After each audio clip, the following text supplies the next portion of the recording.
Big love, everybody. Welcome back.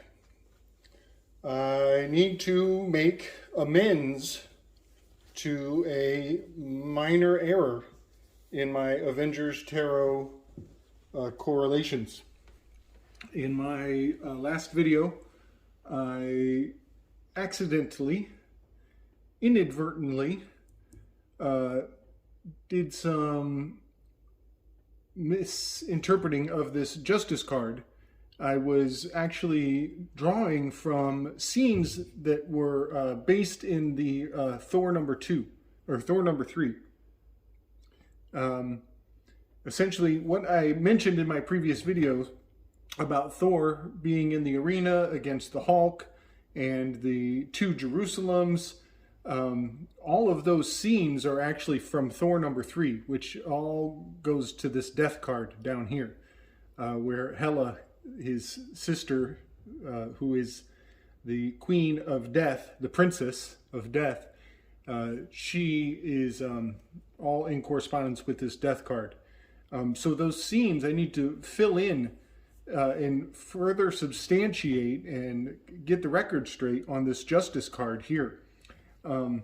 It is still Thor number 2, so I was not incorrect in that. But I want to draw from the actual movie, actual scenes from Thor number 2, The Dark World. So it is Thor number 2. The Justice card is card number 11. So 1 plus 1 gives you the 2. And there is 2 is the number of correspondence in the 7 Hermetic Principles. And so you have 1, 1 equals 2, corresponding with Thor number 2. Furthermore, I would like to point out that the introducing scene, the opening scene of Thor number 2, is Loki. He is on trial. This Justice card clearly with the scales and this judging figure with the tripartite crown. You see the 3-part crown. Has everything to do with judge being put on trial and justice being served. An appropriate, even-handed punishment, shall we say. So, in the beginning, Loki is on trial and Odin is on the throne. He is the recumbent. He is the judge, passing the punishment for Loki to be cast down into the prison. And in the same scene, Odin exalts Thor, his other son. So you have Loki drops down and Thor is rising up.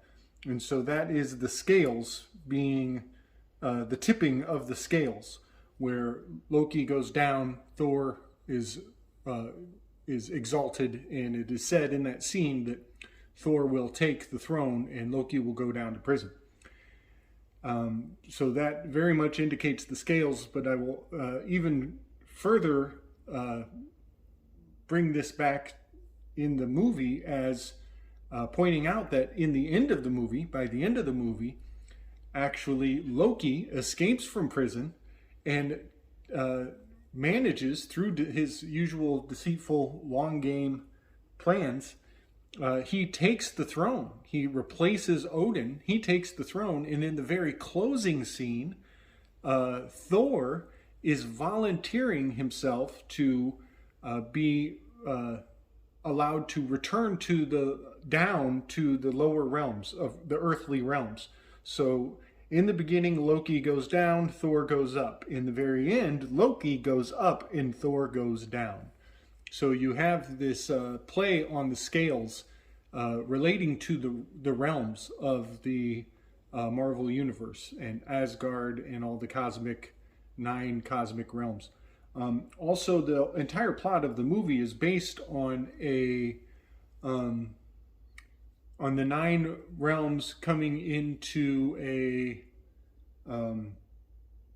convergence, And that convergence of all the worlds and all the realms is very much an indication of the balancing of the scales, of a jubilee, of a forgiveness of debt, of old wounds, old scars, old vendettas being paid. We'll just put it that way. Also, just an interesting nuanced point to the entire plot of that particular Marvel movie is that in the movie, Loki goes into prison on the Asgardian realm, in the above world. Well, on Earth, the Professor Irving, I forget his name, Professor Irving, he goes into a mental hospital. And they are both incarcerated in their own dimensional way. And it is a loved one who comes and sets them both free. Thor comes and eventually sets Loki free, and Professor Irving is set free by the intern on the earthly plane. And this is more than a coincidence, because Loki had previously taken possession of the mind of Professor Irving. So the two of them are inextricably connected. And this has much to do with the above realms and the struggles of the etheric beings, of the egregores, influencing the fate and destiny of humans in the mundane realms. So the entire theme of the scales is highly important, very significant. It plays out through the entire movie, and even the device that the professor uses to stick into the ground, to drive into the ground, and then he uses a remote control to essentially open these portals and create kind of hyper-dimensional jumps in hyper-dimensional space portals. Well, that has very much to do with, this sword implement. It is the professor's sword. It's his tool that he uses. And it has a remote control, which has the, two dials that they control the implement. So I very much see the sword and the scales having a interesting correspondence to the devices and the scientific mechanisms that the professor ends up using to essentially help bring remedy to the entire plot of that movie. So I just wanted to kind of bring things back into balance and make the correction to my errors. I find it very profound and somewhat telling as that it was the justice card that I made my mistakes on, as personally I have a very interesting entanglement in the archetype of the justice card. It is quite apropos that was the one that got me a little caught up, but now we've made everything right again. So I hope everybody appreciates that. Nothing in regards to my correspondences was incorrect. I just wanted to put a better substance and context to that justice card, as I had previously made a minor error in my laying out its significance. So that's about all I got to say on that one.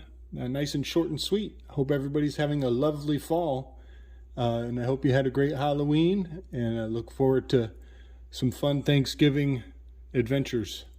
Much love and respect, everybody. Peace.